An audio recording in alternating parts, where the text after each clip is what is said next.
The professional learning community team you will see in this video is composed of elementary school teachers who will be collaboratively unpacking the 4th grade math standards, measurement, and data.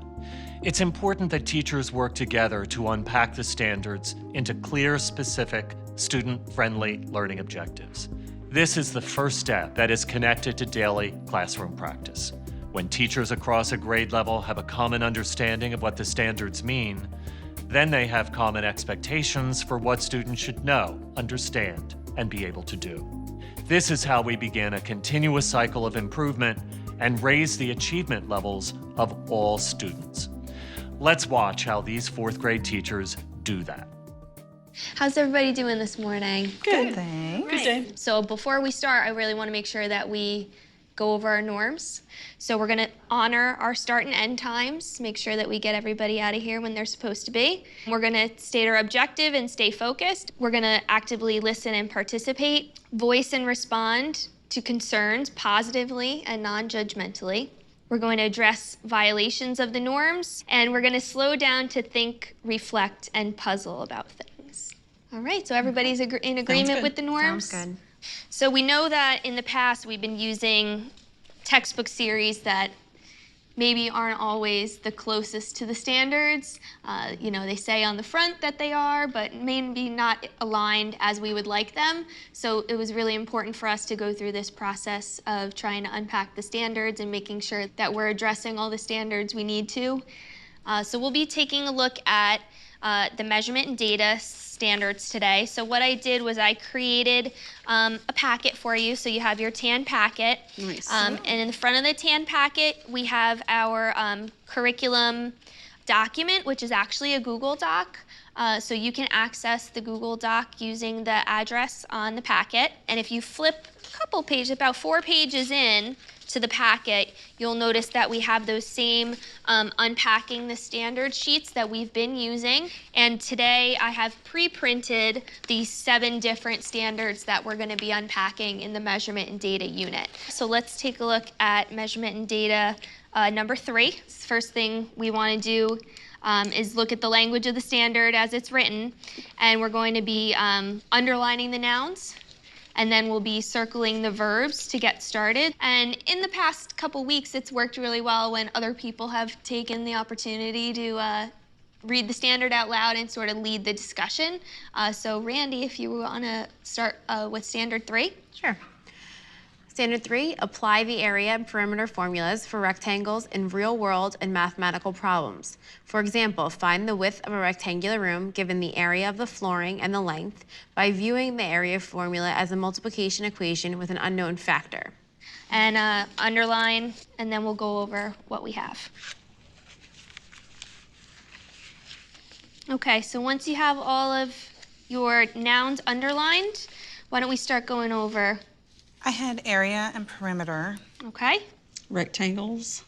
I also had formulas in there as well. Right, because they're talking about specific knowing the formula. And they did specifically mention that it needs to be real-world problems and mathematical problems. So if we make a note of that. So let's move on to the verbs. I had apply. Apply. Find. Find. I also had view. All right, so let's move on to our Webb's depth of knowledge. So looking at the verbs and the skills that the students need to be able to use in this particular standard, what level do we think that the students need to be operating on for this standard? I had picked level 3 because you're actually applying the knowledge to a real world situation. Or are we in agreement with level 3? I think level 3 works I agree, the level best. 3, yes, definitely. Okay, great. So let's mark level 3. So now what we're going to do is we're going to develop some student-friendly learning objectives, which are the We Are Learning To statements in our classrooms. And we really want them to be focused on the specific skills that the students need to be able to acquire, but we also want to make sure that they're in student-friendly language. Maybe have one focus on area and one focus on perimeter. Okay. Yeah, and make sure that we discuss using the formulas, and they also put in, having that unknown factor. So making sure that, we diagram it so that, we're putting that in there as well. Yeah, mentioning both those things. All right, anyone want to start us off with some language for our objective? Well, they're using the area formula to find the width of a Okay. rectangle, given the area and the length. Okay, so we want them to be able to work backwards, Right, basically. exactly. So use the Area formula. area formula, okay? Area formula for a rectangle The width? Yes. to find the width, And the area. And area. given the length and area. Okay, great. So we have used the area formula for a rectangle to find the width, given the length and area. All right, so we talked about the area formula, so now we definitely need to talk about perimeter in our second SLO. Well, basically, it's similar, but we're just using perimeter instead of area. So then maybe finding the width of the rectangle. Okay, so our second SLO for standard 3 was find the width of a rectangle given the length of one side and the total perimeter. So we're all in agreement with that? Yes. That's good. All right, so we have our 2 student-friendly learning objectives, and now we're going to move on to our evidence statements. So we want to start them with we can and make sure that they're specific to the skill. And again, we want to put in, since we're talking about calculating perimeter and area, we want to make sure we're putting in specific numbers so that the students have something to grasp onto.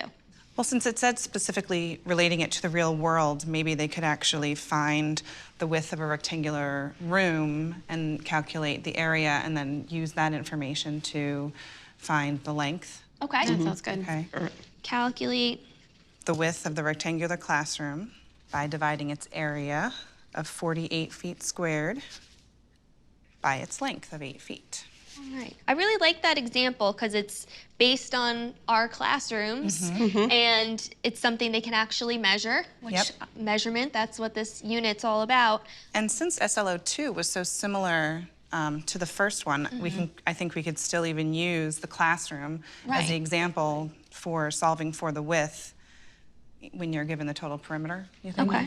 So I think we should say we can calculate the width of our rectangular classroom, and they'll have to, you know that they have to subtract 2 times the length. Right. So are we all in agreement with that? That works great. Evidence Good. statements? So do you want to input those into Sure. our Google Doc? Well, now that we're starting to think about where these specific standards are going to fit into our unit, let's take a look at standard 3. Although we're talking about area and perimeter in other units, I think this standard 3 really belongs more in a measurement unit, just because it's really based on those real-world mathematical problems, and we're Yes. asking them to apply what they learned about area and perimeter to specific real-world problems.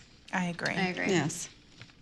Well, I think we've all done a really good job unpacking these standards. I know it's been a lengthy process getting through all these different standards, but now we're ready to move on to the next step, which is to cluster our standards into our different units that we're actually going to be teaching. So let's start to think about where we would place these specific standards into units. Great.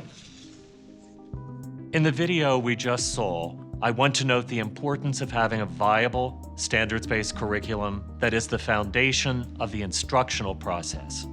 Curriculum should be collaboratively developed and directly connected to daily classroom practice. If the curriculum is going to be viable, it needs to be reflected on and revised regularly by the PLC teams. Once teachers have impacted the standards into clear, specific, student-friendly learning objectives, the hardest work is completed. The skeleton of the curriculum is established, and the teachers work together to build the rest of the pieces. The work of the teachers is captured into the unit template and in their future PLC conversations. Then the remaining pieces of the curriculum are added. These include essential questions, instructional activities, resources, and assessments.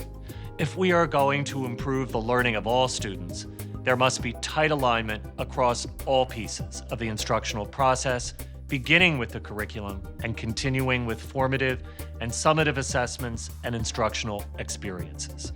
Unpacking the standards collaboratively is a powerful professional learning experience that improves both teacher practice and student learning.